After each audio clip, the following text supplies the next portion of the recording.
Hello students, history के online class में आपका स्वागत है। आज हम पढ़ेंगे सेकंड यूनिट का फर्स्ट टॉपिक है हमारा प्लासी का युद्ध। ठीक है, प्लासी का युद्ध यानी कि बंगाल में अंग्रेजों का प्रसार या बंगाल में अंग्रेजों की शासन सत्ता किस तरीके से स्थापित हुई थी, कौन सी परिस्थितियाँ उसके लिए जिम्मेदार रही और किस तरीके से जो है प्लासी का युद्ध हुआ और उसके बाद बंगाल पर अंग्रेजों का अधिकार हुआ। ठीक है, यानी कि अंग्रेजों का भारत में जो राजनीतिक प्रसार जो हुआ था या राजनीतिक सत्ता जो उन्होंने स्थापित की थी वो बंगाल से ही की थी और बंगाल में ही युद्ध हुआ था प्लासी का युद्ध 1757। ठीक है, तो प्लासी के युद्ध को स्टार्ट करने से पहले मैं आपको बंगाल बिहार उड़ीसा के बारे में थोड़ा सा बताऊंगी कि बंगाल बिहार उड़ीसा जो है एक सूबेदारी होती थी मुगल शासकों के अंडर में, यानी मुगल शासकों का ही राज्य था बंगाल बिहार उड़ीसा में। और मुगल जो शासक थे वो शासक अपना एक सूबेदार वहाँ नियुक्त करते थे। तो औरंगजेब के समय में सबसे पहले जो है मुर्शिद कुली खां को बंगाल बिहार उड़ीसा का सूबेदार नियुक्त किया गया था। बंगाल बिहार उड़ीसा को विजिट करने के बाद जो है औरंगजेब ने वहाँ पर अपना एक भरोसेमंद व्यक्ति मुर्शिद कुली खां को नियुक्त किया था एक सूबेदार की तरह। उसके बाद मुर्शिद कुली खां की मृत्यु हो गई। मुर्शिद कुली खां की मृत्यु के बाद जो है शासक बना था शुजाउद्दीन 1727 ईस्वी में। ठीक है, जब तक औरंगजेब की मृत्यु हो चुकी थी। तो शुजाउद्दीन जब शासक बना था तो उस समय में मुगल शासक जो है उनकी स्थिति बिल्कुल पतन की ओर अग्रसर हो रही थी। शुजाउद्दीन ने भी जो है मुगलों के अंडर में ही वहाँ सूबेदारी की। उसने जो है स्वतंत्र सत्ता स्थापित करने की कोशिश बिल्कुल नहीं की थी। लेकिन जब शुजाउद्दीन की मृत्यु हो गई तो उसके बाद जो है 1727 में शुजाउद्दीन को बंगाल बिहार उड़ीसा की सूबेदारी मिली थी और 1740 में उसकी मृत्यु हो गई थी। उसके बाद जो है अलीवर्दी खां को 1740 में बंगाल बिहार उड़ीसा का सूबेदार बनाया गया था। अलीवर्दी खां जो कि शुरू से ही जो है एक योग्य सेना नायक के रूप में देखा जाता था, एक योग्य मंत्री भी था और थोड़ा सा चतुर कूटनीतिज्ञ भी था। तो अपनी इस होशियारी और अपनी इस कूटनीतिज्ञता के आधार पर ही उसने जो है मुगल शासक मोहम्मद शाह, ठीक है आप ध्यान दीजिएगा, मुगल शासक जो था मोहम्मद शाह के समय में, ये बहुत इंपॉर्टेंट है, एक नंबर के लिए बहुत इंपॉर्टेंट क्वेश्चन है, बहुत आता है कि मुगल शासक मोहम्मद शाह के समय में अलीवर्दी खां ने बंगाल बिहार उड़ीसा, ठीक है, जिसमें तीनों मिले हुए थे, बंगाल बिहार प्लस उड़ीसा, इन तीनों को मिलाकर जो है एक सूबेदारी होती थी। मोहम्मद शाह के समय में बंगाल बिहार उड़ीसा का जो सूबेदार नियुक्त हुआ था अलीवर्दी खां 1740 में इसको सूबेदार बनाया गया था और 1740 में इसने जो है मुगल बादशाह मोहम्मद शाह को कुछ पैसे दिए थे और पैसे यानी कि काफ़ी भारी संख्या में जो है यानी काफ़ी एक बड़ा 50 लाख के आसपास जो है उसको पैसे दिए गए थे। और उसके बाद जो है उसने बंगाल बिहार उड़ीसा को अलीवर्दी खां को एक स्वतंत्र राज्य के रूप में घोषित करने की अनुमति प्रदान कर दी थी।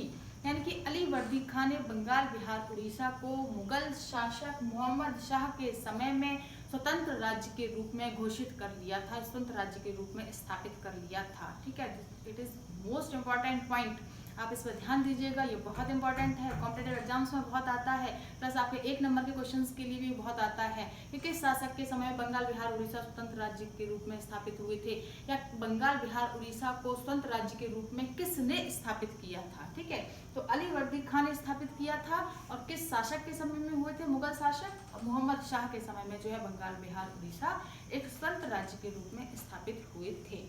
तो अलीवर्दी खां जो था, अलीवर्दी खां ने 1740 से लेकर 1756 ईस्वी तक शासन किया था और 1756 में अलीवर्दी खां की मृत्यु हो गई थी।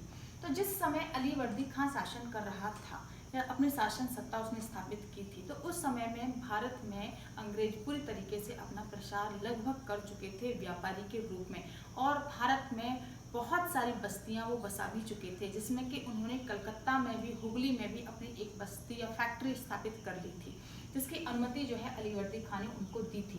तो अलीवर्दी खां के समय में अंग्रेज पूरी तरीके से जो है एक व्यापारी के रूप में ही जो है व्यवहार कर रहे थे। वो बात अलग है कि वो अपना जो है पूरी तरह से प्रसार कर रहे थे धीमे धीमे, लेकिन अलीवर्दी खां को अंग्रेजों के साथ टकराव करने की स्थिति उत्पन्न नहीं हुई थी। लेकिन फिर भी अलीवर्दी खां ये समझ चुका था कि अंग्रेज जो हैं उनकी मंशा ठीक नहीं है, उनकी महत्वाकांक्षाएं बहुत ज़्यादा हैं और उन पर कंट्रोल करना अति आवश्यक है। इसीलिए जब 1756 में अलीवर्दी खां की मृत्यु हुई थी तो उसने अपने उत्तराधिकारी सिराजुद्दौला, ठीक है, यानी अली वर्दी खां की मृत्यु हो गई और अली वर्दी खां की मृत्यु के बाद जो है बंगाल का शासक बना सिराजुद्दौला, जो कि उसका पुत्र नहीं था। क्यों? क्योंकि अली वर्दी खां के कोई पुत्र ही नहीं था, उसकी बेटियां थी, तो उसकी सबसे छोटी बेटी का पुत्र था सिराजुद्दौला। अब ध्यान दीजिएगा, अपनी छोटी पुत्री का पुत्र सिराजुद्दौला को अली वर्दी खां ने राजा घोषित किया था 1756 में। तो जिस समय जो है वो मरण शैया पर था, यानी कि जब वो बीमार चल रहा था, तो उस समय में सिराजुद्दौला को उसने नसीहत भी दी थी कि अंग्रेजों से सावधान रहना है। ठीक है, अंग्रेजों की जो स्थिति है अभी इस समय, इस स्थिति को बहुत ज़्यादा जो है प्रसारित नहीं होने देना है, नहीं तो ये एक बड़ी समस्या बन सकते हैं। ठीक है, तो इस तरीके से जो है सिराजुद्दौला 1756 में सिराजुद्दौला बंगाल का नया शासक बना और बंगाल का नया शासक बनने के बाद जो है अंग्रेजों के साथ उसके कुछ मतभेद और टकराव उत्पन्न होते चले गए थे। ठीक है, यहाँ से हमारा स्टार्ट होगा प्लासी के युद्ध के क्या कारण थे। और सबसे पहला पॉइंट जो हमारा आता है वो आता है कि ऐसी कौन सी परिस्थितियाँ उत्पन्न हो गई हैं, ऐसी कौन सी परिस्थितियाँ बनी जिनकी वजह से जो है शासक सिराजुद्दौला और अंग्रेजों के बीच में संघर्ष जैसी स्थिति उत्पन्न हो गई थी, यानी कि उनमें युद्ध जैसी स्थिति उत्पन्न हुई। ऐसी क्या कारण थे, कौन सी परिस्थितियां थी जिनकी वजह से दोनों के बीच में संघर्ष हुआ था। ठीक है, तो 1756 से 1757 मात्र 1 वर्ष तक ही वो शासन कर पाया था और उस मध्य में जो है काफी बड़ा संघर्ष अंग्रेजों के साथ सिराजुद्दौला का हुआ और प्लासी का युद्ध भी हुआ था।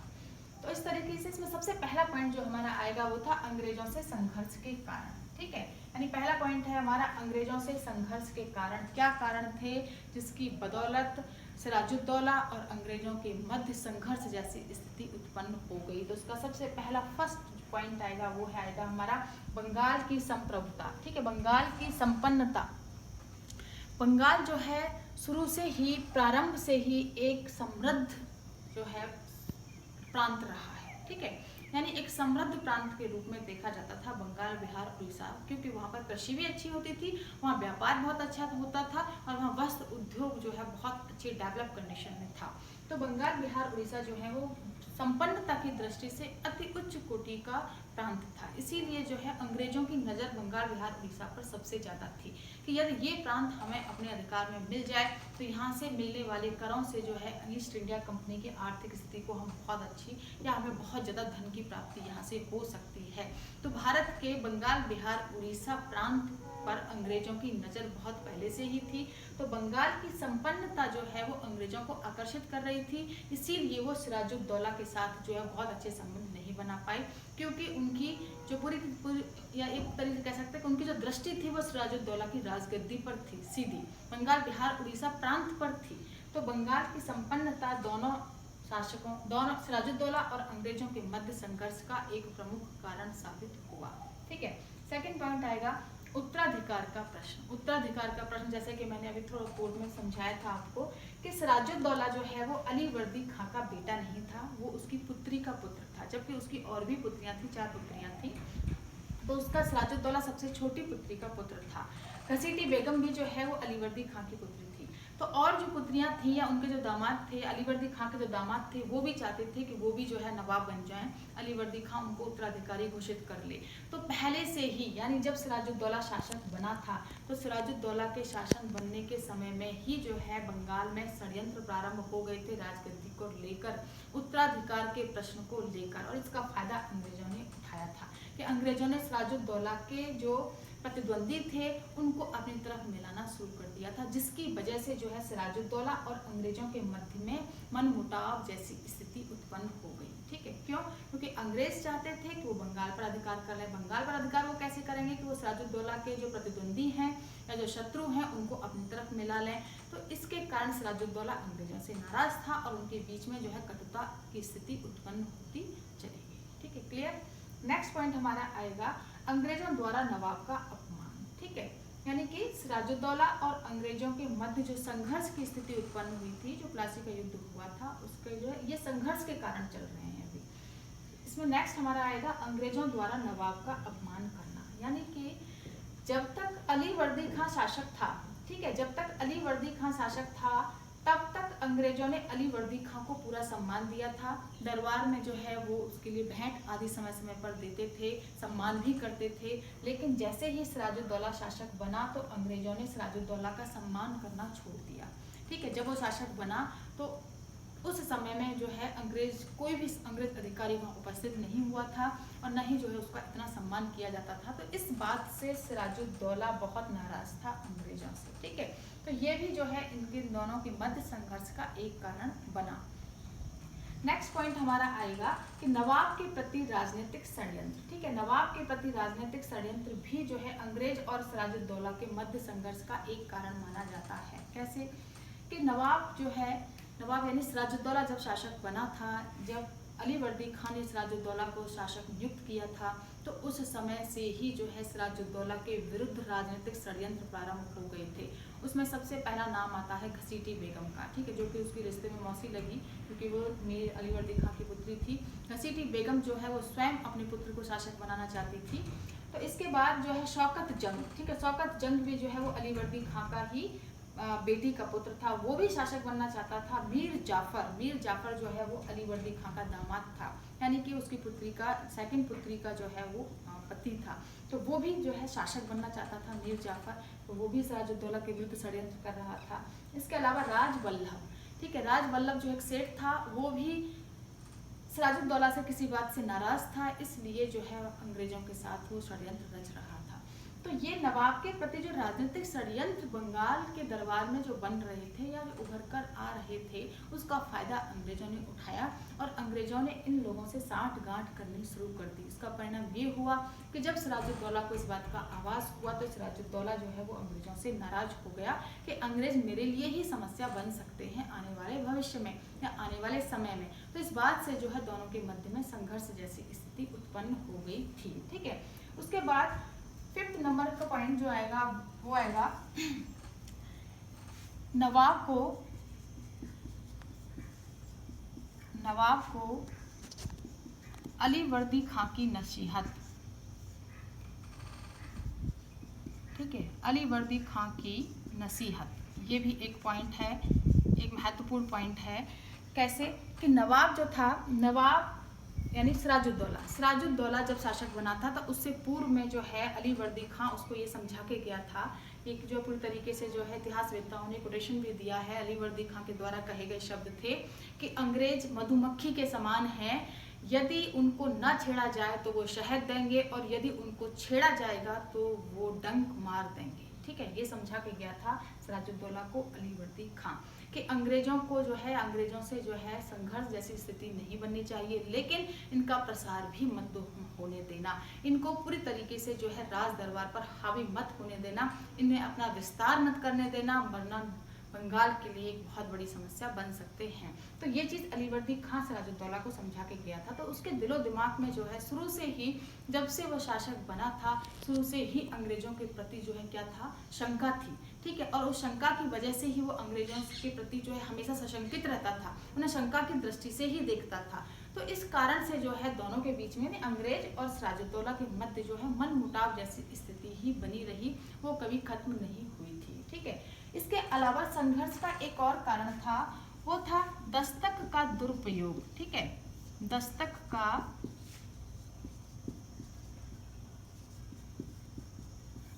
दुरुपयोग भी जो है एक पॉइंट माना जाता है। कैसे, अब पहले मैं आपको थोड़ा सा समझा देती हूँ कि दस्तक क्या था, ठीक है। दस्तक क्या था, दस्तक जो है वो अंग्रेजों को मिला हुआ एक प्रपत्र था जो कि 1717 में फर्रुखसियर, ठीक है, बहुत इंपॉर्टेंट पॉइंट है, बहुत आता है कॉम्पिटिटिव एग्जाम्स में। मुगल शासक जो थे, मुगल शासक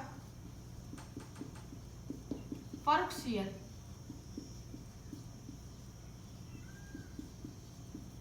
ठीक है, मुगल शासक फर्रुखसियर ने जो है 1717 ईस्वी में जो है अंग्रेजों को बंगाल, बिहार, उड़ीसा में बिना कर और चुंगी चुकाए व्यापार करने की अनुमति प्रदान की थी, ठीक है, क्लियर। एक बार वापस रिपीट कर देती हूँ, बहुत इंपॉर्टेंट पॉइंट है ये, बहुत आता है कॉम्पिटिटिव एग्जाम में भी और आपके 1 नंबर के लिए भी बहुत इंपॉर्टेंट है कि मुगल शासक फर्रुखसियर ने, ठीक है, फर्रुखसियर ने जो है 1717 में एक फरमान जारी किया था अंग्रेजों के लिए कि वो बंगाल, बिहार, उड़ीसा में बिना चुंगी कर दिए अपना व्यापार कर सकते हैं, अपना सामान ला सकते हैं, ले जा सकते हैं, जिसे कि दस्तक कहा गया है, ठीक है, उसको कहा गया था दस्तक। तो इस दस्तक का दुरुपयोग अंग्रेज जो है वो बंगाल, बिहार, उड़ीसा में कर रहे थे। कैसे कर रहे थे कि बंगाल बिहार उड़ीसा में जब वो व्यापार करते थे या व्यापार जो सामग्री वो लाते थे ले जाते थे तो उसका टैक्स तो वो देते ही नहीं थे, जिसका नुकसान हो रहा था सिराजुद्दौला को।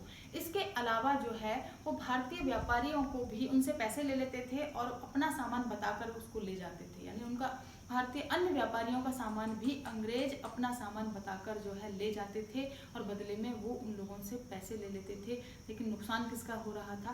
नुकसान हो रहा था सिराजुद्दौला का, क्योंकि उसको जो है टैक्स नहीं मिल रहा था, उसे चुंगी कर नहीं मिल रहा था। तो दस्तक का लगातार दुरुपयोग किया जा रहा था अंग्रेजों के द्वारा। अब जब दस्तक का लगातार दुरुपयोग अंग्रेजों के द्वारा किया जा रहा था तो इस बात से जो है सिराजुद्दौला बहुत नाराज था, इसीलिए वो अंग्रेजों को सबक सिखाना चाहता था। जबकि सिराजुद्दौला ने जो है अंग्रेजों को एक अल्टीमेटस भी दिया था, एक पूरी तरह से एक नोटिस दिया था कि दस्तक का दुरुपयोग किया जा रहा है और इस पर ध्यान दिया जाए। लेकिन अंग्रेजों ने इस ओर बिल्कुल भी ध्यान नहीं दिया और जैसे चल रहा था वैसे ही उन्होंने जो है दस्तक का दुरुपयोग वो करते रहे। तो ये भी एक कारण बना था दोनों के मध्य संघर्ष होने का। ठीक है, इसके अलावा इसमें नेक्स्ट पॉइंट और आएगा, अंग्रेजों द्वारा नवाब के शत्रुओं को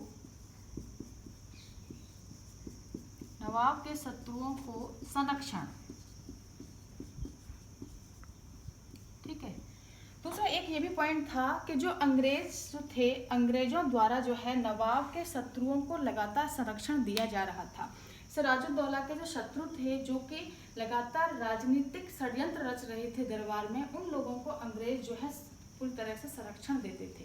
किस तरीके से कि सिराजुद्दौला जिन लोगों से नाराज होता था वो जो है अंग्रेज के पास चले जाते थे, जैसे कि राजवल्लभ। ठीक है, सेठ राजवल्लभ जो है वो काफ़ी महत्वपूर्ण स्थिति में था उस समय, और उसका पुत्र कृष्ण वल्लभ, दोनों को जो है सिराजुद्दौला दंडित करना चाहता था, लेकिन वो भागकर अंग्रेजों के पास चले गए। और जब सिराजुद्दौला ने उन्हें मांगने की कोशिश की कि मेरे शत्रु जो हैं और इन्हें आप वापस कीजिए, तो अंग्रेजों ने उन्हें देने से साफ मना कर दिया। अब जब अंग्रेजों ने उन्हें देने से साफ मना कर दिया तो इस बात से जो है सिराजुद्दौला बहुत नाराज हुआ, इसीलिए ही जो है दोनों के बीच में कटुता जैसी स्थिति उत्पन्न हो गई थी। ठीक है, यानी कि कटुता जैसी स्थिति जो है उनके बीच में उत्पन्न हो गई थी। ठीक है, दूसरा एक और नेक्स्ट पॉइंट इसमें आएगा, एक और पॉइंट इसके अंतर्गत आएगा, अंग्रेजों द्वारा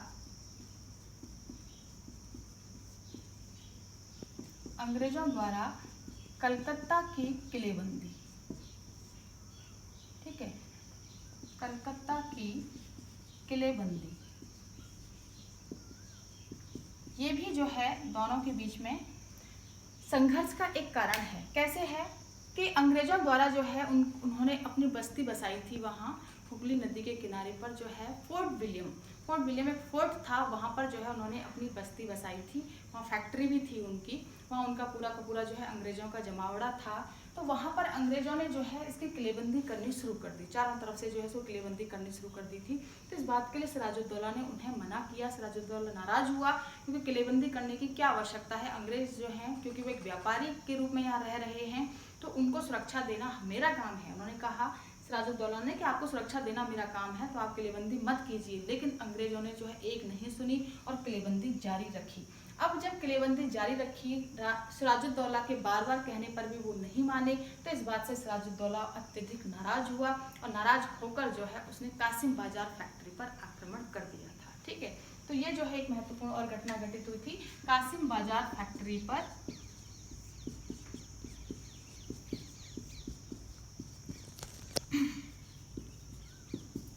कासिम बाजार फैक्ट्री पर आक्रमण।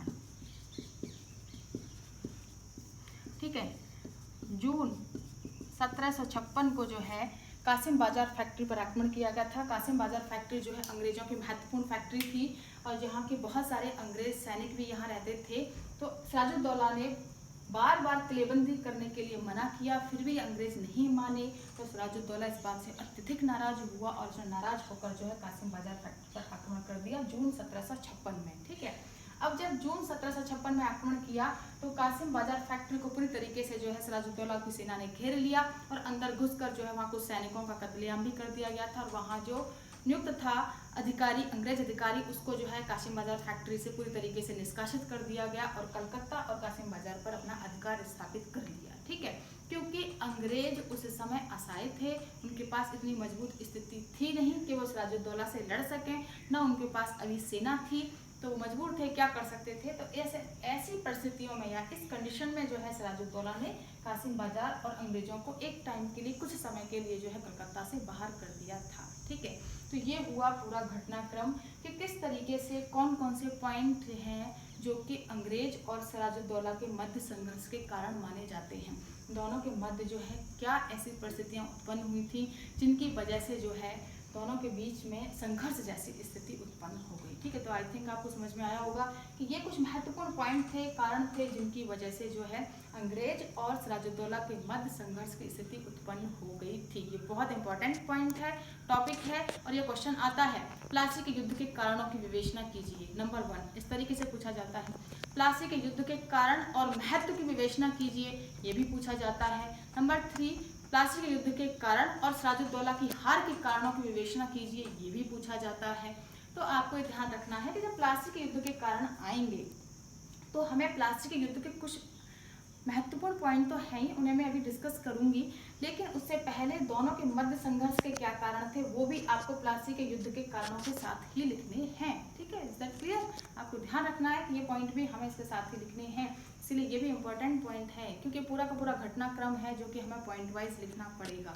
तो ये प्रमुख पॉइंट थे, बिंदु थे जिनकी वजह से जो है अंग्रेज और सिराजुद्दौला के मध्य संघर्ष जैसी स्थिति उत्पन्न हो गई थी। ठीक है, तो इस तरीके से जो है जून 1756 में कासिम बाजार फैक्ट्री पर सिराजुद्दौला ने अधिकार स्थापित कर लिया।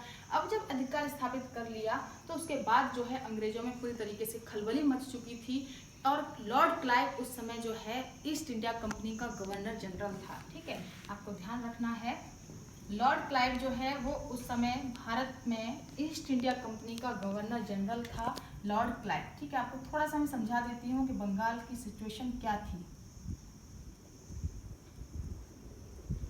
ठीक है, इससे आपको और थोड़ा सा क्लियर हो जाएगा, कॉन्सेप्ट क्लियर हो जाएंगे कि बंगाल, बिहार, उड़ीसा यानी ये जो था स्थान, इस स्थान पर युद्ध होना था, इस स्थान पर जो है अंग्रेजों को अपना अधिकार करना था। ये था पूरी तरह से बंगाल, बिहार, उड़ीसा वाला पूरा प्रांत। ठीक है, यहाँ तक ले लीजिए, बंगाल, बिहार, उड़ीसा का ये जो एरिया था ये पूरा का पूरा यहाँ जो है अंग्रेजों को अपना अधिकार स्थापित करना था। तो जो घटनाक्रम हम पढ़ रहे हैं, जो हम पॉइंट पढ़ रहे हैं वो यहाँ के लिए है, यही कोरिलेटेड है। ठीक है, इसी से ये जो है ये कोरिलेटेड है, आप इसको थोड़ा गौर से देख लीजिए, ध्यान से देख लीजिए। अब इसके अंतर्गत जो है जब सिराजुद्दौला ने कासिम बाजार फैक्ट्री पर अपना अधिकार कर लिया था तो उसके बाद एक और घटना घटित हुई थी जो कि बहुत इंपॉर्टेंट है, बहुत आता है, ब्लैक होल घटना। ठीक है, ब्लैक होल घटना। ब्लैक होल घटना क्या थी? जून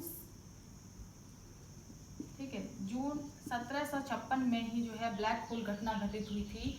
जिस समय कासिम बाजार फैक्ट्री पर सिराजुद्दौला ने अधिकार किया था उसी समय में जो है एक ब्लैक होल नामक घटना घटित हुई थी जिसे काल कोठरी की घटना भी कहा जाता है।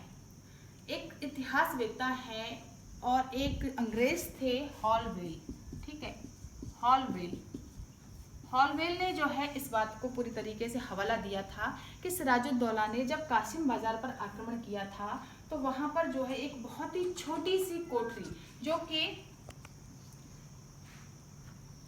पूरी तरीके से जो है 18 बाई 14 की एक छोटी सी, इसकी जो है चौड़ाई जो है वो 14 फुट थी और इसकी लंबाई 18 फुट थी। उसमें जो है 146 अंग्रेजों को बंद कर दिया था और वहां पर जो है 121 अंग्रेजों की मृत्यु हो गई थी उसमें दम घुटने के कारण। यानी कि 18 बाई 14 यानी 14 जो है उसकी चौड़ाई थी और 18 उसकी लंबाई थी।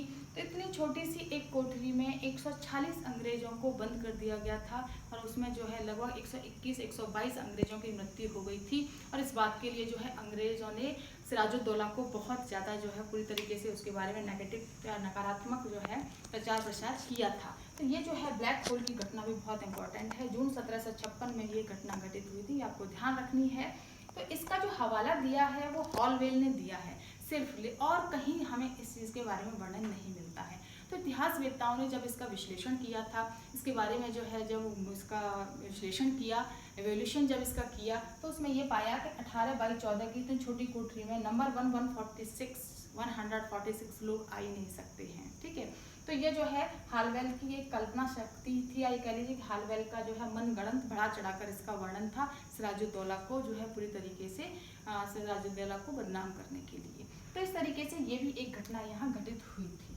तो अब आगे जो घटनाक्रम आएगा, क्योंकि सिराजुद्दौला का बंगाल पर कलकत्ता पर अधिकार स्थापित हो चुका था, कलकत्ता की फैक्ट्री पर जो है वहाँ स्थापित हो चुका था और अंग्रेज उस समय वहाँ से जा चुके थे। लेकिन जब ईस्ट इंडिया कंपनी का जो गवर्नर जनरल था, ठीक है, आपको ध्यान रखना है, प्लासी के युद्ध के समय governor general east India company का, ठीक है,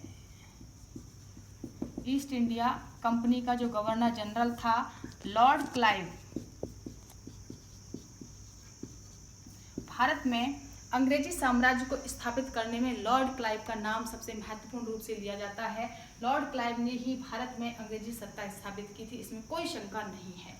प्लासी का युद्ध जो है लॉर्ड क्लाइव ने जीता था, बक्सर का युद्ध लॉर्ड क्लाइव ने जीता था। तो ये युद्ध जब उसने जीते और बंगाल, बिहार, उड़ीसा में अंग्रेजी सत्ता स्थापित की, इसका पूरा का पूरा जो श्रेय जाता है वो लॉर्ड क्लाइव को ही जाता है। लेकिन उस समय लॉर्ड क्लाइव कलकत्ता में नहीं था। जैसे ही ईस्ट इंडिया कंपनी को इस बात की सूचना मिली कि सिराजुद्दौला ने जो है कलकत्ता पर अधिकार कर लिया है, तो पूरी तरीके से जो है लॉर्ड क्लाइव को एक बड़ी टुकड़ी लेकर, एक बड़ी सैन्य टुकड़ी लेकर जो है कलकत्ता भेजा गया सिराजुद्दौला से संधि करने के लिए। ठीक है, जब जो है लॉर्ड क्लाइव कलकत्ता आया, उसके बाद जो है उसने पहले तो नंबर 1, क्योंकि उसके पास भी एक अच्छी आधुनिक सैन्य टुकड़ी थी, तो उसने कलकत्ता जो उसका फोर्ट विलियम जो फोर्ट था उस पर अधिकार कर लिया। तो सिराजुद्दौला ने भी जो है परिस्थितियों को भांपा और अंग्रेजों के साथ युद्ध नहीं किया बल्कि संधि कर ली। और उस समय लॉर्ड क्लाइव भी संधि करने के ही मूड में था। क्यों? क्योंकि अंग्रेज और फ्रांसीसियों के बीच में दक्षिण भारत में युद्ध चल रहा था, इसीलिए वो नहीं चाहते थे कि अभी जो है बंगाल के शासक सिराजुद्दौला के साथ संघर्ष किया जाए। तो उस समय को देखकर जो है लॉर्ड क्लाइव ने सिराजुद्दौला के साथ संधि कर ली। कौन सी संधि हुई थी? इलाहाबाद की संधि। ठीक है,